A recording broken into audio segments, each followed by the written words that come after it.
Ali Imran merupakan salah satu dari nama surat di Al-Quran yang menjadi surat ketiga setelah surah Al-Baqarah dan memiliki 200 ayat di dalamnya. Membaca surah Ali Imran ini memiliki banyak keutamaan. Salah satunya adalah mendapatkan syafaat di hari akhir nanti. Tapi tahukah teman-teman mengapa ayat ketiga ini dinamakan Ali Imran? Dan tahukah siapa ini? Lantas, mengapa namanya ini sampai diabadikan di Al-Quran? Untuk itu, di video ini kita akan membahas tentang keluarga Imran. Bismillahirrahmanirrahim. Assalamualaikum warahmatullahi wabarakatuh, sobat yang dimuliakan Allah. Semoga kita selalu dalam keadaan sehat walafiat. Amin ya rabbal alamin. Ali Imran ini jika diterjemahkan Al atau Ali, itu artinya keluarga atau pengikut. Singkatan dari Al seperti Ahlus Sunnah artinya pengikut sunnah. Terus jika keduanya digabungkan memiliki arti Ali Imran atau keluarganya Imran. Maka siapakah Imran ini? Ada dua perbedaan pendapat dari para ulama mengenai siapakah keluarga Imran ini. Pendapat pertama mengatakan bahwa keluarga Imran ini adalah keluarganya Nabi Musa alaihissalam. Karena Musa bin Imran. Imran ini bapaknya dari Nabi Musa alaihissalam. Sementara pendapat yang kedua mengatakan bahwa yang dimaksud dengan Ali Imran ini adalah bapaknya Maryam, ibu dari Nabi Isa alaihissalam. Hal ini karena di Al-Quran setelah Allah bercerita tentang keluarga Imran, kemudian Allah lanjutkan ceritanya mengenai Maryam dan Isa. Makanya, sekarang kita akan bahas Ali Imran ini dengan sudut pandang keluarganya Nabi Isa. Kisah ini terdapat di dalam Al-Quran surah ketiga. Karena beberapa isi dari Al-Quran memang sebagian menceritakan tentang sejarah, dan sejarah yang diceritakan Al-Quran adalah sejarah yang paling akurat. Karena Al-Quran bersumber dari sang pemilik sejarah, Allah Subhanahu wa Ta'ala. Bahkan ada beberapa sejarah yang tidak bisa dituliskan manusia, namun di Al-Quran ini ada. Bayangkan saja, siapa yang sanggup menuliskan sejarah dari penciptaan Nabi Adam kalau bukan Allah? Satu-satunya yang dapat menciptakannya. Imran ini adalah seorang lelaki dari kalangan Bani Israel ketika itu. Namun, Imran ini bukan nabi, melainkan hanya orang yang bertauhid kepada Allah. Imran memiliki seorang istri bernama Hannah. Hannah ini punya bapak bernama Fakudzah. Jadi, Hannah binti Fakudzah. Nah, Hannah ini punya saudara, yang mana saudaranya ini adalah nabi yang ketika itu dikenal sebagai ahli yang berdomisili di suatu tempat ibadah. Dan hidupnya difokuskan untuk mengabdi kepada Allah Subhanahu wa Ta'ala. Pada waktu itu, ahli ini bertugas mengurus tempat-tempat ibadah. Sehingga dari garis keturunan ini, Hannah adalah iparnya dari Nabi Zakaria. Suatu hari, ketika Hannah sedang berteduh di bawah sebuah pohon, ia melihat ada induk burung yang sedang memberi makan anaknya. Dari sinilah timbul hasrat dari Hannah untuk punya anak lagi. Lantas Hannah berdoa kepada Allah. Ketika Hannah berikrar kepada Allah, itu sangatlah tulus. Dan dengan izin Allah, doanya pun dikabulkan. Hingga akhirnya, Hannah pun mengandung. Saat masa kehamilannya, Hannah berkata kepada Allah, "Ya Allah, aku berikrar bahwa apa yang ada di dalam perutku ini akan menjadi seorang lelaki atau pelayan di Baitul Maqdis." Yang dimaksud dengan pelayan di sini adalah seorang pengurus atau alim untuk Baitul Maqdis. Jadi, sebelum anaknya dilahirkan, Hannah sudah menyerahkan anak tersebut untuk hanya fokus beribadah dan meninggalkan segala sesuatu yang berbau dunia, serta senantiasa hanya beribadah pada Allah selama hidupnya.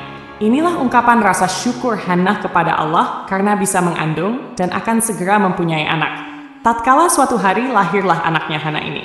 Namun, yang lahir bukanlah anak laki-laki, melainkan seorang anak perempuan. Dan Allah takdirkan sebelum anak ini lahir, suaminya Hannah yang bernama Imran telah meninggal dunia. Maka ketika bayi itu lahir, ia langsung menjadi yatim. Lalu setelah Hannah mengetahui bayinya ini perempuan, ia berdoa lagi kepada Allah.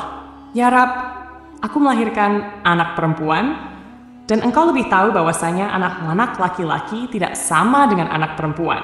Maksudnya di sini bukan berarti anak perempuan lebih rendah dari anak laki-laki, melainkan hanya Allah yang tahu apa yang terbaik untuk anak ini. Begitu juga dengan anaknya Maryam ini. Mereka berdua akan selalu dilindungi oleh Allah. Biasanya, jika ada bayi yang lahir, setan akan menyentuhnya. Tetapi Allah menjaga Maryam dan keturunannya sehingga mereka terlindungi dari gangguan setan. Ketika Maryam lahir, disebutkan bahwa ayahnya telah meninggal dunia. Saat itu, orang-orang alim di Baitul Maqdis berebut untuk merawat Maryam, karena mereka sangat menghormati Imran sebagai seorang yang syalih dan ulama besar. Di antara orang yang berebutan untuk merawat Maryam, Salah satunya adalah Nabi Zakaria. Diriwayatkan bahwa Nabi Zakaria adalah paman dari Maryam. Karena banyak orang yang ingin merawatnya, maka diadakanlah semacam undian untuk menentukan siapa yang akan menjaga Maryam. Allah mentakdirkan nama Zakaria yang keluar sebagai pemenang undian tersebut. Akhirnya, Nabi Zakaria lah yang bertugas merawat Maryam hingga dewasa. Nabi Zakaria kemudian membuatkan sebuah mihrab khusus di Baitul Maqdis untuk Maryam. Mihrab di sini dimaksudkan sebagai tempat khusus untuk beribadah. Tempatnya dibuat agak tinggi, sehingga untuk masuk ke dalam mihrabnya Maryam, seseorang harus menaiki beberapa anak tangga. Jadi mihrab ini sekaligus menjadi tempat tinggal Maryam. Sehari-harinya Maryam selalu berada di dalam mihrabnya. Karena itu, ia selalu terjaga auratnya dari siapapun yang hendak melihatnya. Tidak ada seorang pun yang bisa berjumpa dengan Maryam saat itu, kecuali Nabi Zakaria sih, karena beliau yang diberikan amanah untuk merawatnya. Setiap hari, Nabi Zakaria mengantarkan makanan untuk Maryam. Tetapi setiap kali Nabi Zakaria meletakkan makanan, salah satu karamah yang dimiliki oleh Maryam, ibu dari Nabi Isa alaihissalam, adalah bahwa jika ia berdoa meminta makanan, maka Allah langsung memberinya makanan. Makanan yang ada di hadapan Maryam ini sungguh menakjubkan. Contohnya, pada saat musim panas, di tempat Maryam terdapat buah-buahan dari musim dingin. Sebaliknya, ketika musim dingin, ia memiliki buah-buahan dari musim panas. Padahal, mencari buah-buahan tersebut di luar musimnya sangat sulit. Inilah salah satu bentuk kekuasaan dan kasih sayang Allah kepada Maryam. Seiring berjalannya waktu, Maryam tumbuh menjadi dewasa. Seumur hidupnya ia habiskan untuk beribadah kepada Allah dan tidak menikah. Masyarakat di Baitul Maqdis tahu bahwa Maryam adalah wanita yang sangat suci dan senantiasa menjaga kehormatannya. Hingga pada suatu hari, ketika Maryam sedang keluar dari kota Baitul Maqdis, tiba-tiba malaikat Jibril datang dalam wujud seorang lelaki tampan. Saat melihatnya, Maryam merasa takut dan berkata, "Aku berlindung kepada Allah dari gangguanmu jika engkau bertakwa." Malaikat Jibril kemudian menjawab, "Aku hanyalah utusan Tuhanmu untuk memberikan kepadamu seorang anak laki-laki." Secara logika, bagaimana mungkin seorang wanita yang tidak menikah dan senantiasa menjaga kesuciannya bisa mempunyai anak? Namun, ini adalah kehendak Allah. Atas izinnya, Maryam pun mengandung. Tentunya, ini adalah ujian yang sangat berat bagi seorang wanita yang dikenal sangat suci. Maryam adalah anak dari seorang ulama besar di Baitul Maqdis. Lama tidak ada kabar, tiba-tiba ia muncul dalam keadaan hamil. Maryam pun bingung bagaimana menjelaskan hal ini kepada orang-orang di Baitul Maqdis. Karena kondisinya, Maryam akhirnya memutuskan untuk menjauh dari orang-orang, karena ia masih belum tahu harus berkata apa tentang kejadian ini. Banyak orang yang pasti tidak akan mempercayai cerita sebenarnya tentang peristiwa kehamilannya. Seiring berjalannya waktu, ketika Maryam hampir tiba di masa-masa melahirkan, ia merasa kelaparan dan kehausan. Saat itu, Allah memerintahkannya untuk menggoyangkan sedikit batang pohon kurma yang ada di dekatnya. Ketika ia mengguncangkan pohon tersebut, kurma-kurma mulai berjatuhan dalam jumlah banyak. Jika dipikirkan secara logis, pohon kurma itu besar dan memiliki batang yang tinggi. Orang biasa pun tidak akan sanggup mengguncangkannya, hingga kurma di pohon itu bisa jatuh. Apalagi seorang perempuan yang sedang hamil. Tentunya tenaganya berbeda dengan orang biasa yang tidak sedang hamil. Jika ingin mendapatkan kurma, biasanya seseorang harus memanjat pohon tersebut. Namun, sekali lagi, Allah ingin memuliakan hambanya dan menjaga Maryam serta anak di dalam kandungannya. Maka pada suatu hari lahirlah anak yang dikandung Maryam. Anak itu berjenis kelamin laki-laki dan lahir tanpa menangis karena doa dari ibunya Maryam. Kemudian Allah memerintahkan Maryam untuk datang kepada kaumnya. Maka Maryam pun kembali ke Baitul Maqdis sambil menggendong anaknya. Allah juga memerintahkannya bahwa jika ada seseorang yang bertanya kepadanya tentang anak ini, maka ia harus diam. Di sepanjang perjalanan kembali ke Baitul Maqdis, Maryam dicerca oleh orang-orang yang tak sengaja bertemu dengannya. Mereka berkata, "Wahai Maryam, ayahmu seorang imam besar dan ibumu bukan seorang pezina.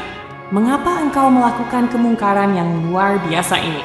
Namun, Maryam tetap diam dan tidak menanggapi cercaan orang-orang itu. Ia terus berjalan menuju Baitul Maqdis, hingga akhirnya sampai di hadapan kaumnya. Melihat Maryam yang menggendong seorang bayi, mereka semakin marah dan beranggapan bahwa ia telah melakukan perbuatan tercela.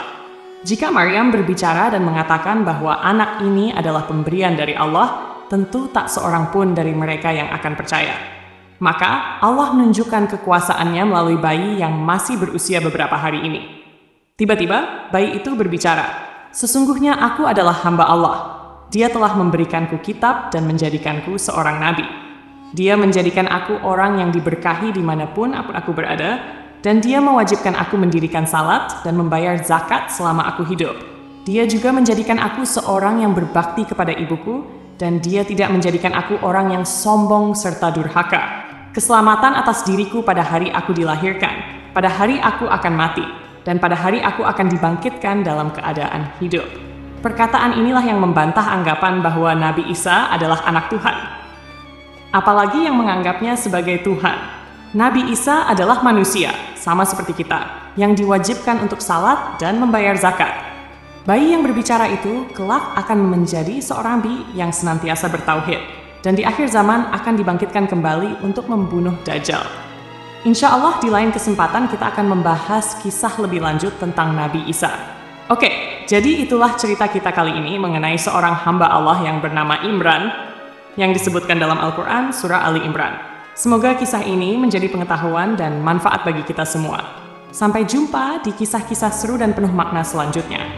Lebih dan kurangnya mohon dimaafkan. Nyimpan. Yang benar datangnya dari Allah Subhanahu wa Ta'ala, dan jika ada kesalahan, itu berasal dari saya pribadi sebagai manusia biasa. Wassalamualaikum warahmatullahi wabarakatuh.